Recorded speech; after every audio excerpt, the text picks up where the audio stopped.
द्वादशं भुवनेषु द्वादशैतानि नाम hello पंचविघ्नवयं सर्ववीरं no विद्यार्थिलवदे विद्यां धनात्लवदे मित्राच्य मित्रा मोक्षा सरस्वती। আমার নাম দীপ্তাংশু দে। রবীন্দ্রনাথ ঠাকুর এর লেখা ছোট বড়। এখনো তো বড় হইনি আমি, ছোট আছি ছেলে মানুষ বলে। দাদার চেয়ে অনেক মস্ত হব বড় হয়ে বাবার মতো হলে।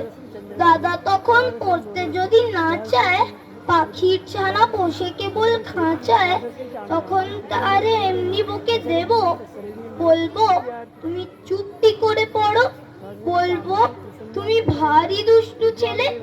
যখন হব বাবার মতো বড়, তখন নিয়ে দাদার খাঁচাখানা ভালো ভালো পুষবো পাখির ছানা। 10:30 যখন যাবে বেজে, নেওয়ার জন্য করবো না তো তারে। ছাতা একটা ঘাড়ে করে নিয়ে চটি পায়ে বেরিয়ে আসবো পাড়া। গুরু মশাই দাওয়া এলে পড়ে, চৌকি এনে দিতে বলবো ঘরে।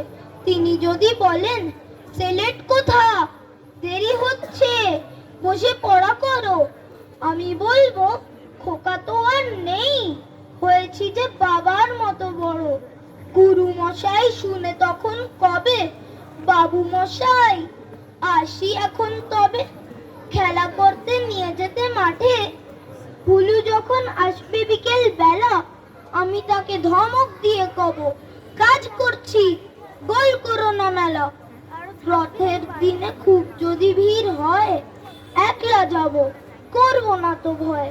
মামা যদি বলেন ছুটে এসে, হারিয়ে যাবে আমার কোলে চলো, বলবো আমি দেখছো না কি মামা, হয়েছি যে বাবার মতো বড়। দেখে দেখে মামা বলবে তাই তো, খোকা আমার সে খোকা আর নাই তো। আমি যেদিন প্রথম বড় হব, মা সেদিন গঙ্গা স্নানের পরে আসবে যখন খিড়কি দুয়ার দিয়ে, ভাববে কোনো গোল শুনিনে ঘরে।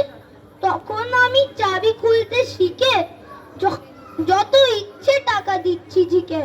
মা দেখে তাই বলবে তাড়াতাড়ি, খোকা তোমার খেলা কেমন তর। আমি বলবো মাইনে দিচ্ছি আমি, হয়েছি যে বাবার মতো বড়। পুরোয় যদি টাকা, পুরোয় খাবার, যত চাই মা এনে দেবো আবার। আশ্বিনেতে পুজোর ছুটি হবে, মেলা বসলে গাজন তলার হাটে। বাবা নৌকো কত দূরে থেকে লাগবে এসে বাবুগঞ্জের ঘাটে। বাবা মনে ভাববে সোজাসুজি, খোকাতে এমনি খোকাই আছি বুঝি। ছোট ছোট রঙিন জামা জুতো কিনে এনে বলবে আমায় পড়ো, আমি বলবো দাদা পড়ুক এসে, আমি এখন তোমার মতো বড়। দেখছো না কি যে ছোট মাপ জামা, পড়তে গেলে 8 হবে জামা। ধন্যবাদ।